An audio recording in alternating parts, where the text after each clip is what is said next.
je vais très bien, ça va. Tout se passe bien ici en Tunisie. Je suis maintenant directeur sportif d'un club professionnel ici en Tunisie. meze neza hano muri Tunisia biragenda.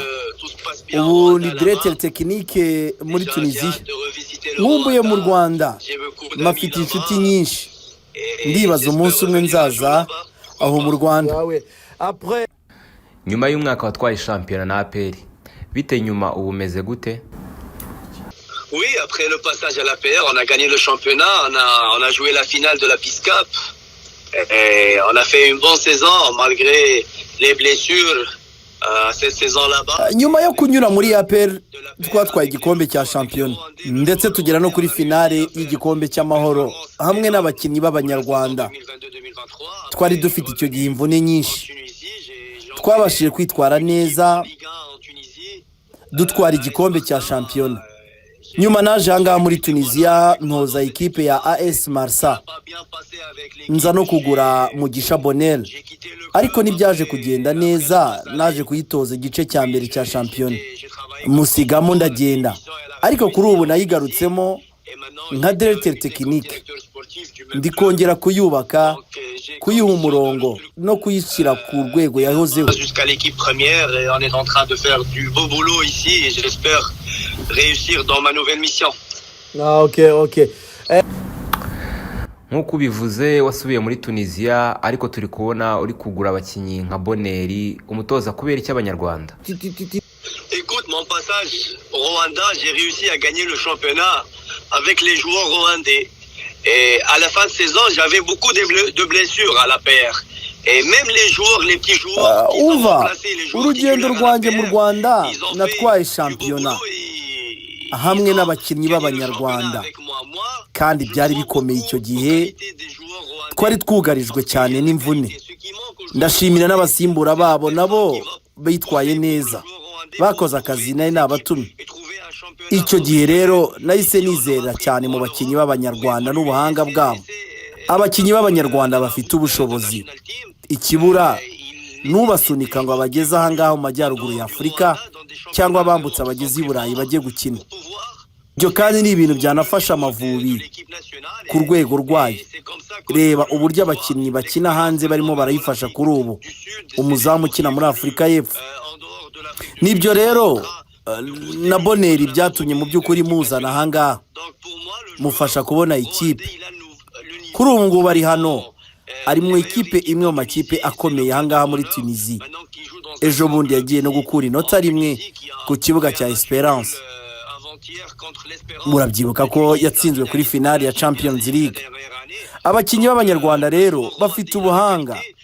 Reba Anisette, ejo bundi yasinye muri ekipe ikomeye. Umwaka ushize yatwaye igikombe kirutsa ibindi hano muri Tunisie.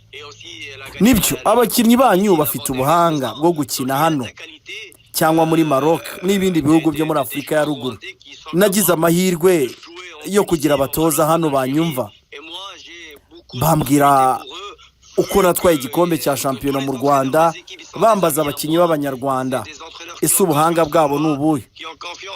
Nkabazana aha ngaha rero nkababaha bakiyerekana, nkabahuza n'abo batoza. Ikindi rero birumvikana abakinnyi benshi twabanye muri APR niteguye kujya mbafasha, ariko sinabo bonyine kuko njyewe nizera cyane mu bakinnyi b'abanyarwanda. Hari n'abo muri Rayon Sport no muri Police banyandikira bansaba ko nabafasha. Ntago nabyanga, ntago nakwanga gufasha umukinnyi w'umunyarwanda. Ese abo batoza bakubwira gute ku bakinnyi b'abanyarwanda, bababona gute? Parce que déjà moi j'ai passé un bon passage à l'APR. Déjà lorsque tu gagnes le championnat, c'est quelque chose de bon pour un entraîneur, c'est-à-dire umva nge nanyuze muri APR ntwara shampiyona. Ubu ufite abakinnyi rero bagufashije gutwara shampiyona. Hano hari abatoza benshi bambaza abo bakinnyi ese bameze gute. Nge icyo nkora mbereka amavideo yabo bakabareba, uwo bashimye bakamumbaza nkamuhamagara. Mfite nabo mu kigobe cy'Abarabu kuko nka Bonheur yashoboraga kujya gukina muri Qatar. Hariyo umutoza twari tuziranye wari wamushimye, ariko yahisemo kuguma ahangaha muri Tunisia. Ngomba kubafasha uko nshoboye kose, kuko sindi umu agent w'abakinnyi, ahubwo njyewe ndi umuhuza wabo, kuko ndabemera. Natwaranye nabo igikombe cya shampiyona cyanjye mu mateka, ngomba kubyibuka, ngomba kubizirikana, ngomba kuzirikana APR ibyo yampaye, icyo bamariye mu buzima bwanjye muri kariyeri, bamfashije nkatwara igikombe cyanjye cya mbere. Après moi, j'ai gagné mon premier titre au Rwanda, donc je vais m'en souvenir toujours de ce que m'a donné ce pays-là, de ce que m'a donné l'APR dans ma carrière avec mon premier trophée. On a vu Anicet récemment, il signe au Olympique de Béja. Twabonye ejo bundi Anicet yarasinye muri Olympique de Béja. Bizoroha? Anicet, il a fait sa première apparence avec l'Olympique de Béja avant-hier. Son premier match, il était dans l'équipe titulaire. Ils ont gagné à Bengerden en première ligue tunisienne, ici à 1-0. Déjà, il a fait une bonne apparence. Anicet yakinnye umukino we wa mbere ejo bundi, ekipe ye initwara neza kandi yakinnye. Njye mfitanye amateka akomeye na Anicet. Ni umusore wihangana, yaje ahangaha gushaka ikipe ntibyakunda, byabaye ngombwa ko mwitaho. Namushakiye aho kuba, mushakira umushuti wanjye ufite resitora, mubwira ko agomba kumwitaho, nyuma akajya ambwira. Mushakira umutoza uwo muri gym n'umutoza wo kumufasha kugira ngo impano ye ikomeze kujya hejuru. Yampaye isezerano yuko azagaruka mu Rwanda ahamagaye muri ikipe y'igihugu. Niko byagenze. Ndamushimira cyane uyu umusore wahatanye cyane, ashaka ikipe. Ndibaza azakomeza gutera imbere, akerekana ubuhanga bwe nk'ubusanzwe. Umutoza, urwo rukundo ku bakinnyi b'Abanyarwanda? Oui, parce qu'il y a un mérite. Moi, j'ai une histoire formidable avec ces joueurs rwandais là-bas à l'APR. Vraiment, jusqu'à maintenant, je suis en train... Erega barabikwiye, kuko mfitanye n'abigihango gikomeye n'abari abakinnyi bo muri APR. N'ubu hari abo turi kumwe. Mon deuxième pays après la Tunisie, et j'ai de bons souvenirs là-bas que jamais je pourrais... Ouais. Coach, finalement, est-ce que tu suis encore l'APR? Ese umutoza uracyakurikirana APR nyuma yo kuyivamo? Tu le suis encore? Bien sûr, je suis l'APR, je suis le championnat du Rwanda, les résultats et tout. J'ai suivi l'APR pendant les phases éliminatoires de la Champions League. Cyane APR ndayikurikira, yaba muri shampiyona, naranayikurikiye mu mikino nyafurika. Umukino baheruka gukina na Pyramids yose narayirebye, banakina na Azam narabakurikiye. Muri shampiyona ndabareba. Erega nagize ibihe byiza hariya, kandi ndacyakurikira shampiyona muri rusange. Politike yarahindutse, ese ubu birashoboka ko yabona umwanya mu matsinda? Écoute, la paire, depuis l'année dernière, ils ont recruté des joueurs étrangers, cette année aussi, mais l'objectif, il était de se qualifier pour le group stage de la Champions League.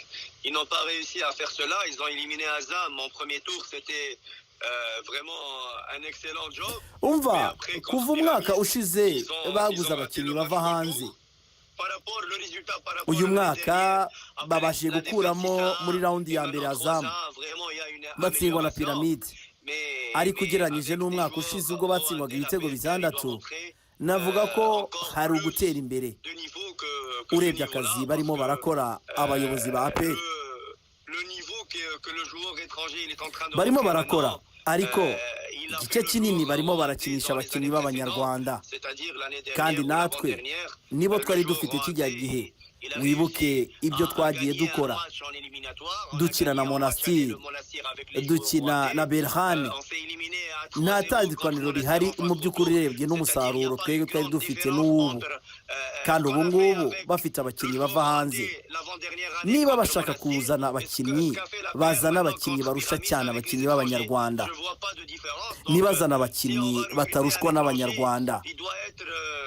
Nabonye nk'abakinnyi baheruka gukina kuri Pyramids, igice kinini cyari abakinnyi b'abanyarwanda, ubwugarizi nka Yunus, Clement, Claude na Gilbert. Aba nabo nari mbafite mu gihe cyanjye. Nibarebe, nibashyiraho akanama kareba abakinnyi beza b'abanyamahanga bazi gukina, barebe imyanya babura, bayigure kare kandi bamenyerane n'abandi bakinnyi. Ikindi inama nababwira ni ukwimenyereza cyane gukina imikino ya gishuti mu majyaruguru ya Afurika. Bamenyera amakipe y'Abarabu, baza aha ngaha muri Tunisie, Maroc, Algeria, Egypt, bakina imikino ya gishuti. Bamenyera icyo gitutu kuko biragoye. APR mu nzira yayo buri gihe ni ugukuramo ikipe bakaguha ekipe yo mu Barabu. Ikindi cya kabiri, nibagura umutoza mbere y'abakinnyi, atari ukugura abakinnyi mbere y'umutoza. Ibyo rero bizatuma umutoza yigurira abakinnyi be bajya muri filozofi y'umutoza, ariko batekereze cyane gukina imikino ya gishuti mu majyaruguru ya Afurika cyane kuko bizatuma ikipe imenyera, atari ukujya gusa muri Tanzania, kuko buri gihe inzira yazo izazamo cyane amakipe yo muri Afurika y'amajyaruguru. Contre les grands clubs ici parce que toujours les éliminatoires, le calendrier il met la paire contre une équipe du Nord-Afrique. C'est les dernières années, toujours la paire il joue, il est disqualifié contre une équipe du Nord-Afrique.